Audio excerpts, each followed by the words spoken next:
ఈరోజు ఈ మీడియా సమావేశం పెట్టడానికి అనేక కారణాలు ఉన్నాయి. అందరికీ తెలిసిన విషయమే.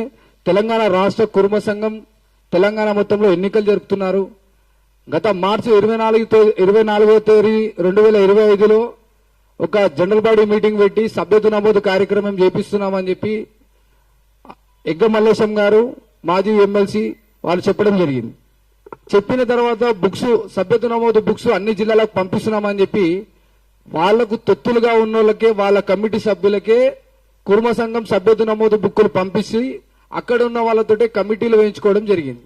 దాన్ని ఖండిస్తూ కుర్మ సంఘంలో ఉన్న మేము కొంతమంది నాయకులము అందరం కలిసి ఇది మీరు చేస్తున్నది చాలా తప్పు, ప్యానల్ 2 తరఫున మీరు బుక్స్ మాకు కూడా ఇవ్వాలి అంటే వాళ్ళు ఇవ్వలేదన్నమాట.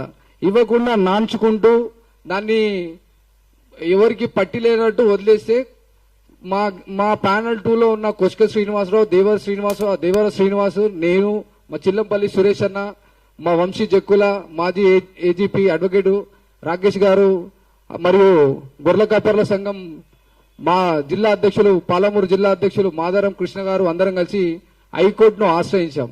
హైకోర్టుని ఆశ్రయించిన తర్వాత అప్పుడు మాకు బైలాస్ కాపీలు అలాగే బుక్స్ కు సంబంధించిన వివరాలు ఎవరి దగ్గర ఉన్నాయో అప్పుడు చెప్పారు. అప్పటి వరకు మాకు బుక్స్ ఎవరి దగ్గర ఉన్నాయని కూడా చెప్పలేరు. ప్రెసిడెంట్ కి ఇచ్చినాం, జిల్లా ప్రెసిడెంట్ అంటారు, మండల్ ప్రెసిడెంట్ అంటారు, వాళ్ళకు కూడా సరిగ్గా సూచనలు ఇవ్వకుండా నాంచుకుంటూ వచ్చి ఇప్పటికీ సంవత్సరం అవుతుంది.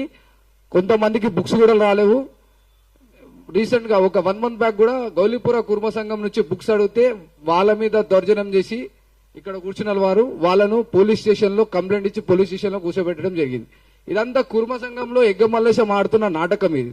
ఇప్పుడు మేము తీసుకొచ్చిన ఒత్తిడికి 20 సంవత్సరాల నుంచి తనే ఉంటున్నాడు, తను తప్ప వేరేవాడు ఉండద్దు అనే దాన్ని ఒత్తిడి తీసుకొని వచ్చినందుకు ఆయన జరిగి క్యామ మల్లేశంకి ఇచ్చి నేను ఉండట్లేదు, నాకు ఏ సంబంధం లేదన్నట్టు బుక్స్ ఇవ్వకుండా నాస్తున్నాడు. ఇదే క్రమంలో అన్ని జిల్లాలలో మేము ప్యానల్ 2 తరఫున తిరిగినాం. మాకు సంగారెడ్డి నుంచి, కరీంనగర్ నుంచి, వరంగల్ నుంచి, మహబూబ్నగర్ నుంచి అనేక స్పందనలు మా ప్యానల్ 2కి మద్దతు ఇస్తామని చెప్పారు.